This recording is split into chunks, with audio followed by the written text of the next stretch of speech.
বিএনপির স্থায়ী কমিটির সদস্য সালাউদ্দিন আহমেদের একটি বক্তব্যকে কেন্দ্র করে সামাজিক যোগাযোগ মাধ্যমে ঝড় বইছে। নিন্দা আর সমালোচনাই বেশি। অনেকে এ বক্তব্য নিয়ে ট্রলও করছে। সালাউদ্দিন আহমেদের বক্তব্যটি ছিল, ডক্টর ইউনূসের পদত্যাগ বিএনপি চায় না, তবে আবেগের বশবর্তী হয়ে তিনি চলে গেলে জনগণ বিকল্প খুঁজে নেবে। শুক্রবার একটি টেলিভিশন চ্যানেলকে দেয়া সাক্ষাৎকারে এমন মন্তব্যের পর হইচই শুরু হয় রাজনৈতিক অঙ্গনে। ভিডিওটি সামাজিক যোগাযোগ মাধ্যমে মুহূর্তের মধ্যেই ভাইরাল হয়। রাতে এ বক্তব্যের একটি ফটো কার্ড বিএনপির অফিসিয়াল ভেরিফাইড ফেসবুক পেজে শেয়ার দেওয়া হয়। এই রিপোর্ট লেখা পর্যন্ত 18 ঘন্টায় 38,300 জন রিয়্যাক্ট করেন, কমেন্ট করেন 9,800 জন। বক্তব্যটি শেয়ার হয় 812 বার।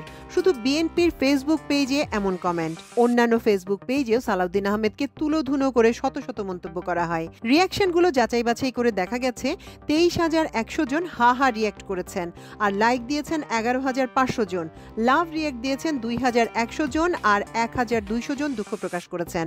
মন্তব্যকারীদের অধিকাংশই সালাউদ্দিনের বক্তব্যের তীব্র সমালোচনা করেছেন, কেউ কেউ নিন্দা জানিয়েছেন।